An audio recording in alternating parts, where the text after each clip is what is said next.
Ассалаумағалейкум, құрметті оқушылар. Қалдарыңыз қалай? Бүгін біздің номер 5-ші сабағымызға қош келдіңіздер.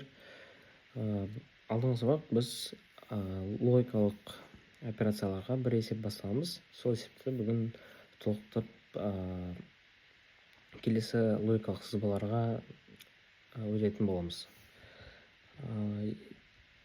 Есебіміз осындай болатын. Берілген осы. Біз берілген санды біз өзімізге ыңғайлы түрде жаздық. Ол бізде а көбейту б қосылған б емес. Сосын бізде арасында қосу бар. Қосу а емес көбейтілген б көбейтілген с. Осындай бір біздің f болсын. Осындай бір берілген бір шарт бар. Осы шартта біз біздің ақиқат кестесіндегі сандарды қойып шығамыз. Мысалы, бірінші нені қойып шықтық, бізде 0 болды. 0 шықты, енді екіншісін қойып. Екіншісі бізде қараңыз 0, 0, 1. Сонда бізде а-ның орнында 0 болады.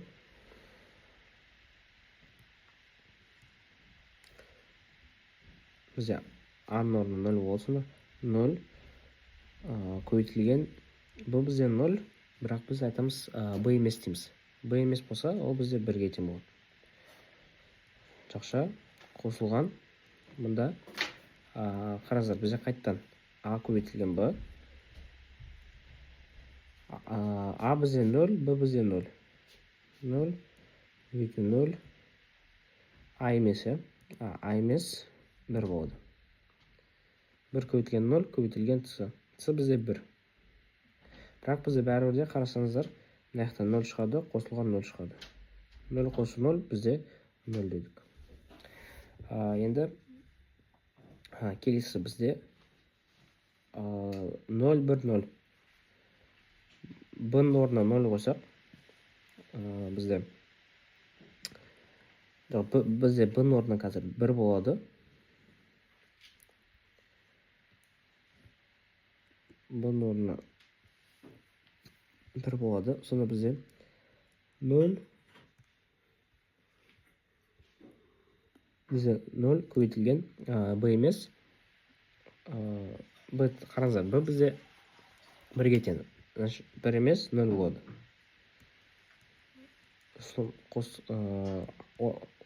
Ортасына қосу болады. Мына жаққа да а емес.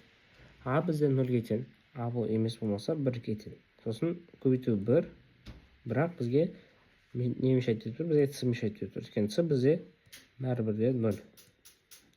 Сол үшін осы жерде қайттан 0 қосылған 0 болады. 0-ге. Жасақ болады мына жаққа. Енді бізде 0, 1, 1. Қараңыздар. А-ның орнына 0, б мен с 1-ге тең. Осы жерде қалай болады? 0 көбейтілген б емес. Бізде б 1-ге тең. 1 емес 0 болады. Қосылған басына бізде а емес. Қарыздар, мұнда 1 болады. Өткені а бізге 0-ге тең ғой. А емес болса, ол бізде тең болады 1-ге. Енді қараңыздар, өткен 0 емес. Енді осы жерде көбейту 1 ол, и көбейту 1. Қараңыздар, енді мұнда 0 қосылған 1 болады. Жауабын қарайық. Бұл бізде дезинфекция болғандықтан, дезинфекцияда бізде екі шарт, мысалы, екі шарттың біреуі орындалса, бүкіл шарт бізде ақиқат деп ала аламыз. Осы жерде дәл мен айтқандай шарт орындалып жатыр. Өйткені бізде, мысалы, біз айттық қой, мықты мұғалім болу үшін біз немесе МТ жобасына болу керекпіз, немесе бізден дипломымыз кем дегенде мұғалімдік педагогикалық болу керек. Осы жерде біреусі жұмыс істеп жатыр, біреусі бар. Сондықтан бәрібірде жауабы бізде 1 болады.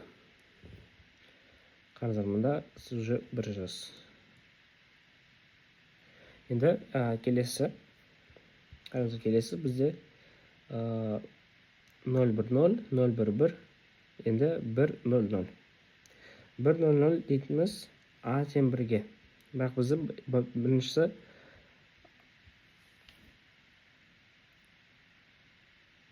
1, қараңыздар. Қазір 1 минут. 1, 0, 0 дейді. Мұнда бізде 1 көбейтілген b емес. Бізде b 0-ге тең. 0 болмаса, ол бізде 1-ге тең болады. Қосылған мұнда а емес қой біріншісі. А емес 0 болады. 0 көбейту 0 көбейту 0 көбейту 0 жақша жабылады. Мұнда 1 қосылған 0 болады. Тура солай алдыңғы есепте болғанда мұнда жауабы 1 болады.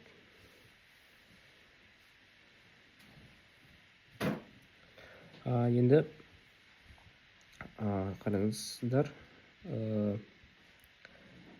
ары қарай бізде 1, 0, 1. А мен С бізде 1-ге тең.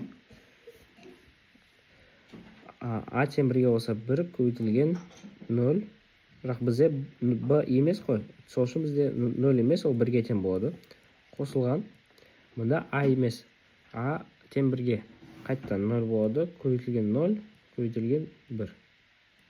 Тура солай мұнда 1 қосылған 0. Жауабы 1-ге тең болады. Ары қарай бізде 1, 1, 0. А мен b енді бізде 1-ге тең. Қараңыздар. Бірінші бізде а көбейтілген b емес. 1 көбейтілген 1 емес, ол 0-ге тең болады. Қосылған. Мұнда а емес 0, көбейтілген 1, көбейтілген 0. 1, 1, 0 ғой бізде. Соңғы бізде қайттан 0, қосылған 0, 0-ге тең болады. Жауаптарын жазуға ұмытпаймыз. Енді келесі бізде 1, 1, келесі енді бізде біз шатыс кеткен жоқпыз ба? Бізде 8 дұрыс жауап шығу керек. Бізде 6 бар. Біз қазір нені қойдық?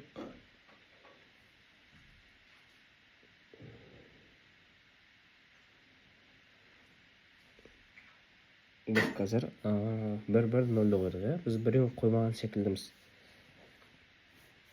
Жақсы, мен оны видеода қарап, сосын өзгертіп жіберем. Тағы да ең соңғысы бізде қараңыз 1, 1, 1. Бізде а көбейтілген b емес, 1 көбейтілген 0 қосылған. Мұнда а емес 0 болады. Көбейтілген 1, көбейтілген 1 жақша жабылады. Мұнда 0 қосылған 0 болады. Жауабы 0. Қараңыздар, құрметті оқушылар, осы жерде біз 7 жауап шықты, бірақ негізінде 8 жауап шығу керек. 8 осындай 0 немесе 1 шығу керек, ақиқат немесе жалған. Бірақ бір жерде біз қателесіп кеттік. Біз бір мүмкін болатын нені жазбай қалғанбыз. Ең біріншісі болуы мүмкін. Ал 0. Осыны біз жазбай қалуы мүмкінбіз. Басында біз осы жақта жазып, мұнда екіншіден шығарып бастадық.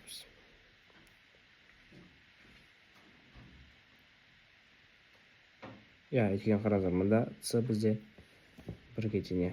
Дұрыс. Біз қатемізді тауып алдық. Мынаққа жазсақ 0. Вот енді дұрыс. Бізде 8 жауап, 8 мүмкін болатын значенияларымыз бар. Және 8 жауабымыз шықты. Енді қараңыздар, осылай бұл бізде ақиқат кестесі болды. Енді ақиқат кестесінен басқа бізде сызбалар бар болуы мүмкін.